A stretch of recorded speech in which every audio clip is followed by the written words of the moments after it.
नमस्कार, प्रधानमंत्री की इस बेहद खास शो में आपका बहुत स्वागत है। मैं हूं आपके साथ राहुल ओझा। 2024 के लोकसभा चुनाव से पहले हम लेकर आए हैं एक बेहद ही खास शो जिसका नाम है प्रधानमंत्री। सियासत से जुड़ी तमाम खबरों को हम विस्तार से बताएंगे, तस्वीरों और बयानों के साथ रिपोर्ट भी दिखाएंगे। पर शुरुआत आज की सबसे बड़ी चुनावी खबर से करते हैं।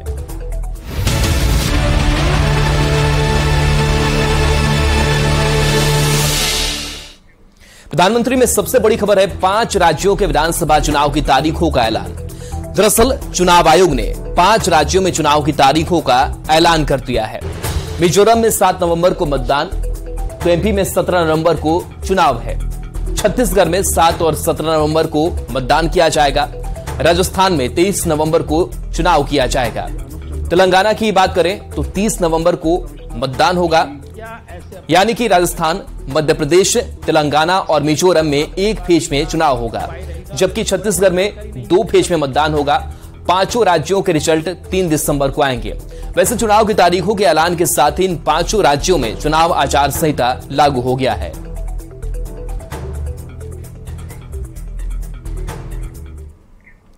बिहार में जातीय गणना के आंकड़ों पर लगातार असंतोष बढ़ रहा है। जेडीयू के सांसद सुनील कुमार पिंटू के साथ साथ कई पार्टियों के नेताओं ने जातीय गणना के आंकड़े पर सवाल खड़ा किया है। यहां तक कि कई जातियों के नेताओं ने भी सवाल खड़े करना और आंदोलन की चेतावनी देना शुरू कर दिया है। रिपोर्ट देखिए। The date of issue of Gazette notification would be 30th October. 2024 के लोकसभा चुनाव से पहले 2023 में 5 राज्यों में सत्ता का सेमीफाइनल होने जा रहा है। सोमवार को चुनावी संग्राम की रणभेरी बज गई। मुख्य चुनाव आयुक्त राजीव कुमार ने चुनाव की तारीखों का ऐलान किया। छत्तीसगढ़ को छोड़कर बाकी 4 राज्यों में एक ही फेज में चुनाव होंगे, जबकि छत्तीसगढ़ में 2 फेज में मतदान होगा। तारीखों की बात करें तो मिजोरम में 7 नवंबर को मतदान, मध्य प्रदेश में 17 नवंबर को चुनाव, राजस्थान में 23 नवंबर को चुनाव और तेलंगाना में 30 नवंबर को मतदान होगा, जबकि छत्तीसगढ़ में 7 और 17 नवंबर को 2 चरणों में वोट डाले जाएंगे। सभी राज्यों में मतगणना एक ही दिन 3 तारीख को होगी।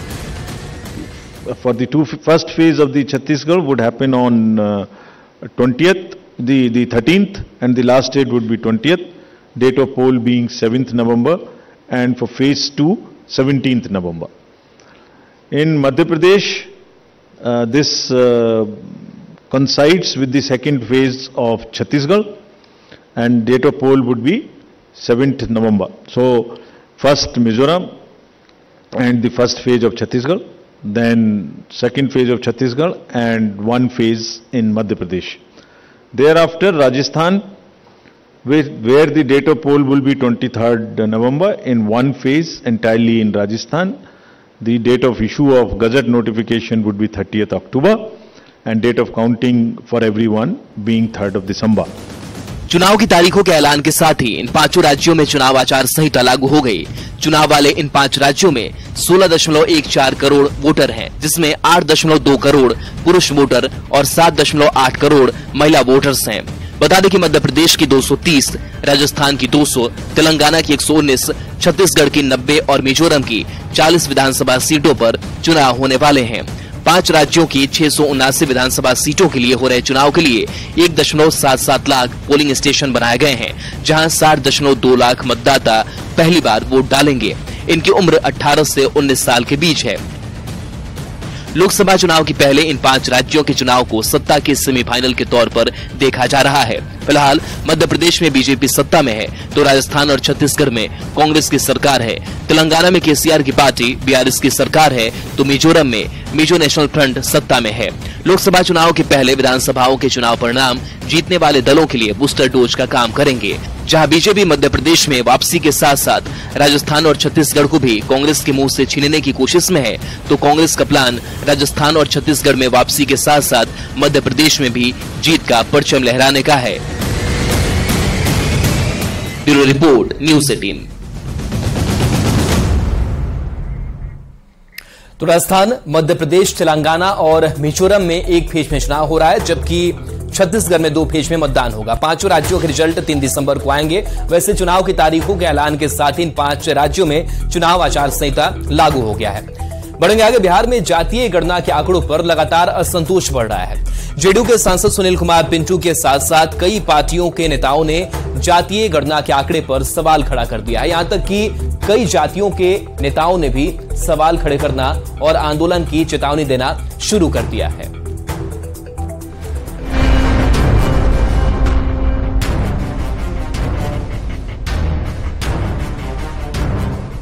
जातीय गणना के आंकड़ों पर लगातार असंतोष बढ़ रहा है। जेडीयू के सांसद सुनील कुमार पिंटू के साथ साथ कई पार्टियों के नेताओं ने जातीय गणना के आंकड़े पर सवाल खड़ा किया है। यहां तक कि कई जातियों के नेताओं ने भी सवाल खड़े करना और आंदोलन की चेतावनी देना शुरू कर दिया है। राजनीतिक माइलेज लेने के लिए कराया गया जातीय सर्वे अब सीएम नीतीश कुमार के लिए गले की फांस बनता जा रहा है। जातीय गणना के आंकड़ों पर उठ रहे सवाल और बढ़ते असंतोष ने बिहार की सियासी हवा को हॉट कर दिया है। गैरों की बात कौन करे, यहाँ तो अपनों ने ही सवालों की बौछार से नींद उड़ा रखी है। जातीय गणना पर अपनी ही पार्टी के खिलाफ मोर्चा खोल चुके जेडीयू सांसद सुनील कुमार पिंटू ने हर प्रखंड में अपनी जाति की गणना करवाने का ऐलान किया है। हमारा समाज निर्णय लेगा कि हमें क्या करना है, नहीं करना है। तो हम लोग पहले माननीय मुख्यमंत्री जी से मिलकर ये मांग रखना चाहते हैं कि हमारा जो आंकड़ा हम लाए हैं इसकी जांच करवा दीजिए। तो दूसरी ओर आरजेडी में भी असंतोष के स्वर सुनाई देने लगे हैं। आरजेडी के अति पिछड़ा प्रकोष्ठ के राष्ट्रीय उपाध्यक्ष किशोरी प्रसाद महतो ने सीएम नीतीश पर धानुक जाति के आंकड़े को छिपाने का आरोप लगाया है। बिहार के 243 विधानसभा में 45 विधानसभा में धानुक जाति की आबादी सम्मानजनक है, फिर भी जो रिपोर्ट प्रकाशित किया गया है इतना कम क्यों दिखाया गया है। हम कहना चाहेंगे कि समाज के साथ बहुत बड़ा मुख्यमंत्री जी ने विश्वासघात किया है। केंद्रीय मंत्री और पासवान समाज के बड़े नेता पशुपति पारस ने जातीय गणना के आंकड़े को पूरी तरह से नकार दिया है। पारस ने कहा है कि बिहार में जातीय गणना हुई ही नहीं है। कास्ट सर्वे जो हुआ है एकदम गलत हुआ है। जो भी जातियां और सरकार के खिलाफ में है, यहाँ पटना सचिवालय में बैठ करके और सर्वे कराया गया। इस सर्वे को हम नहीं मानते हैं। बिहार की जनता इसको रिजेक्ट करती है। वहीं आरएलजेडी अध्यक्ष उपेंद्र कुशवाहा ने रिपोर्ट में सुधार के लिए आंदोलन का ऐलान कर दिया है और राजभवन मार्च तक की घोषणा कर दी है। सरकार हमारी बातों को मानकर लोगों के भ्रम को दूर करे।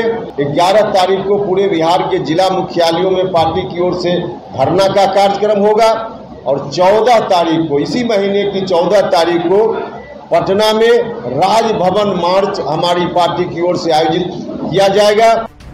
सियासी पार्टियों के अलावे जातिगत संगठनों ने भी सरकार के खिलाफ बिगुल फूंकना शुरू कर दिया। शुरुआत खुद को राजपूतों का संगठन बताने वाले करनी सेना ने की है। करनी सेना के राष्ट्रीय अध्यक्ष महिपाल मकराना का कहना है कि जातीय गणना की रिपोर्ट सही नहीं है, राजपूतों की संख्या कम की गई है।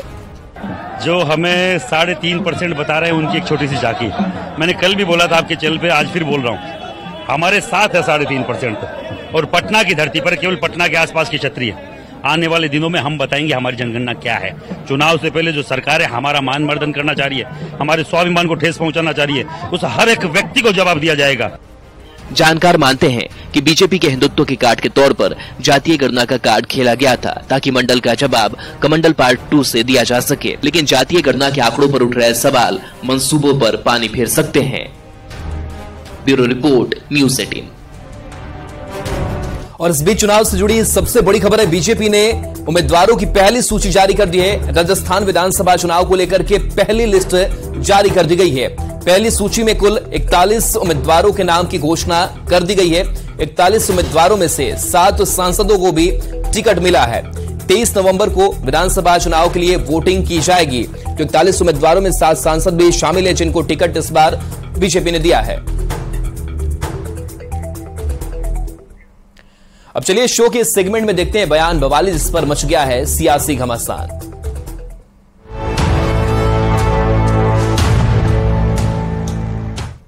बिहार में जातीय गणना की रिपोर्ट पर राजनीति के बीच केंद्रीय मंत्री गिरिराज सिंह ने बड़ा बयान दिया है। गिरिराज सिंह ने कहा कि महागठबंधन के लिए मुसलमान प्राइम वोटर है और उनके वोट के लालू प्रसाद और नीतीश कुमार तुष्टीकरण की राजनीति कर रहे हैं। इतना ही नहीं, गिरिराज सिंह ने भी आरोप लगाया कि एमवाई समीकरण को साधने के लिए मुसलमानों की आबादी बढ़ा चढ़ाकर दिखाई गई है।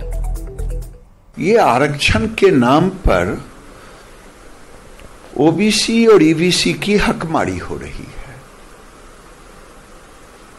ये हकमारी कैसे हो रही है कि लालू यादव और नीतीश कुमार ने मुसलमानों को जातियों में विभक्त करके ओबीसी का अधिक हकमारी कर दिया। इसलिए मैं कहूंगा नीतीश कुमार और लालू यादव से कि बिहार में ओबीसी की हकमारी ना करें, ईबीसी की हकमारी। मुसलमानों को अगर आरक्षण देना है जात के नाम पर तो उसके लिए अलग कोटा बनाए। अगर ये नहीं हुआ तो बिहार का ओबीसी इसके लिए आंदोलन करेगा। प्रधानमंत्री के सेगमेंट में देखते हैं ऐसी तस्वीर जो सियासत के लिहाज से सोशल मीडिया पर वायरल है।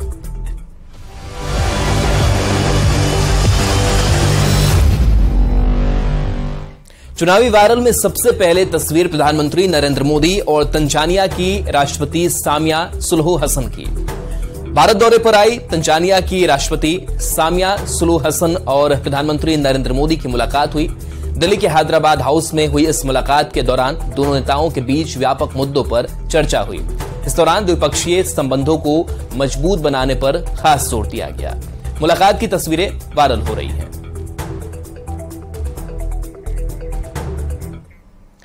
और प्रधानमंत्री शो के आखिर में देखते हैं फटाफट अंदाज में चुनाव से जुड़ी 24 खबरें, चुनावी 24।